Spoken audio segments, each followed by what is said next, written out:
Hello and welcome to Trying Times.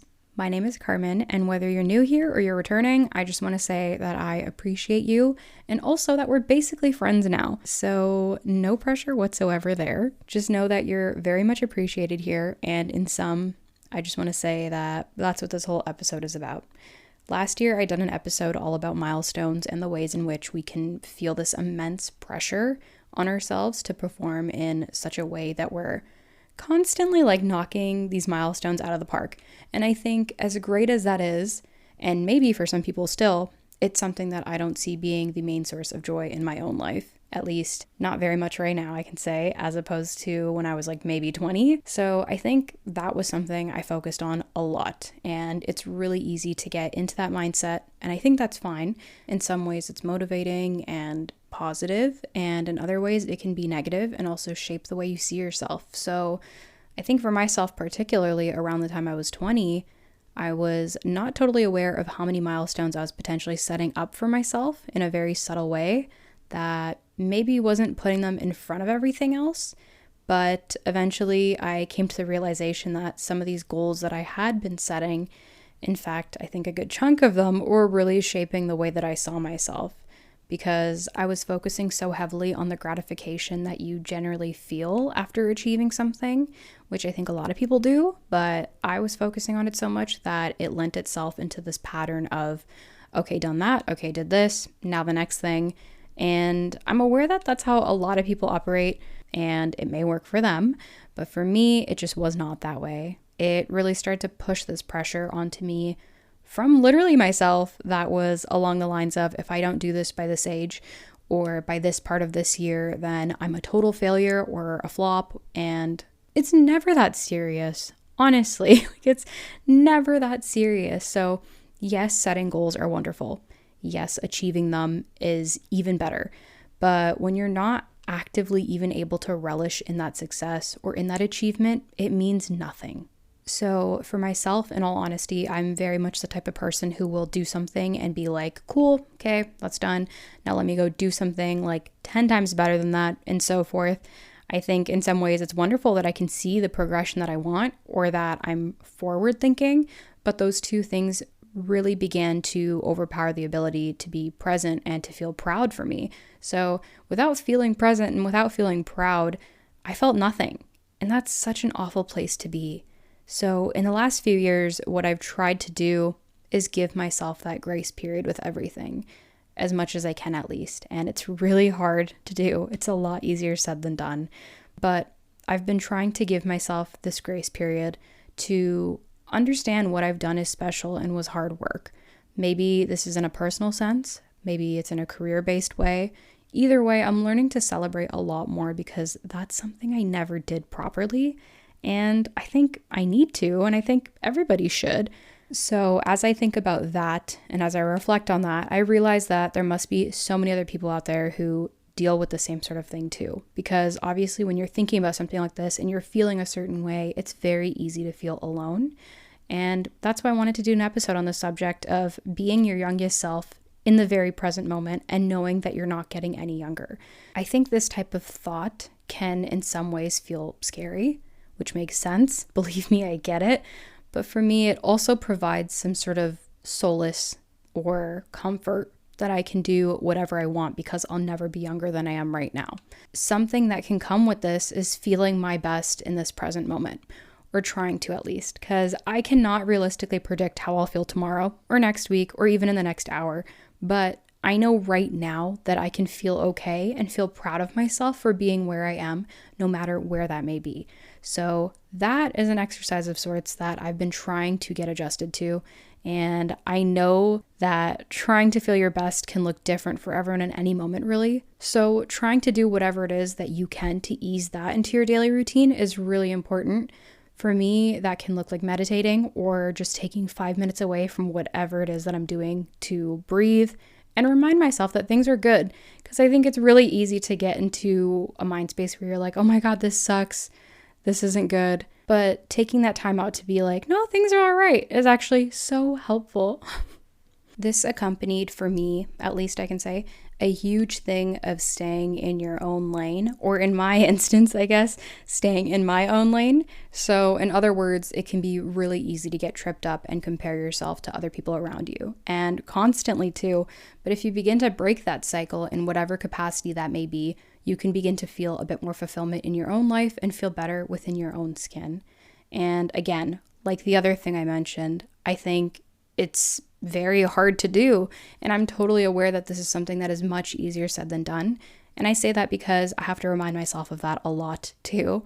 But one habit I aim to break to kind of work with this is the urge to scroll through social media. It is so easy to look at other people's lives, or at least highlights of other people's lives, and feel like you're not doing enough or that you're just not where you want to be. If you find yourself stuck in that cycle, maybe try to remind yourself that the things you're seeing online or whatever is being posted is more than likely not always 100% a reflection of someone else's life in that exact moment. You're seeing a very small percentage of what they're living, and also because that's what they want to share and wish to share. And that's understandable, but when you start to realize things like that and remind yourself of what it is that you're looking at, it changes so much. And I think social media is something that we all look into daily. Some of us maybe even hourly, and it's hard to break that as a habit because I think a lot of us can feel reliant on it to maybe feel some sort of fulfillment, maybe to fill some spare time, maybe to fill some awkwardness. It's like a thing we can just go to for really anything, and it's hard to break that as a habit, but rather than trying to cut that all out at once, I think it's important to change your perspective on what it is that you're seeing, because that'll start to shift everything else for you in a way too. So I think when you kind of start to make that shift, it makes a huge, huge difference. For me, when I open up Instagram, I know it'll more than likely be a mesh of life updates, selfies, and maybe some sort of artwork, because the individuals that I follow are choosing to share those things and were willing to share those things specifically because they want to and they feel comfortable with that. So when you kind of start to look at things in a very basic sense, just like that, and you realize that's just how it works, that's really all it is. That's just how it works. I think it's easy to scroll and see maybe an influencer. In this instance, let's use that as an example. Maybe this influencer is younger than you, someone who's maybe gone viral, and now it seems that they're living this incredibly lush life.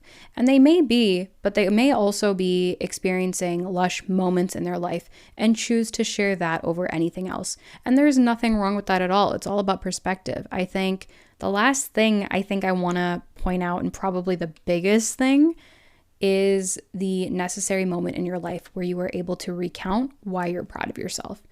Now, this might sound funny, but it's something that I've tried to implement a little while ago, and it's actually really nice. So for me, I'll take maybe 5 to 10 minutes out of my week, once a week, to think of what I'm proud of myself for. So sometimes I'll do a list of like 5 things. Maybe I'll do a list of 10 things. It's really what I'm feeling up for and what I feel like I can give myself. But it's a really nice exercise because I know it can feel tough. And sometimes you might repeat some reasons or some examples or some things that you feel proud of.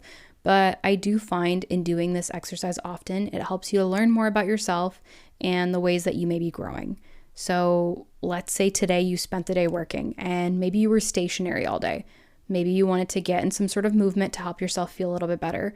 This could look like stretching, it could look like going for a walk, and it could even look like a trip to the gym to work out. It could be literally anything. But at the end of that, if you were able to look back and list a couple of the things you're proud of, you could say, I'm really proud of myself for recognizing that going for a walk would help me feel better.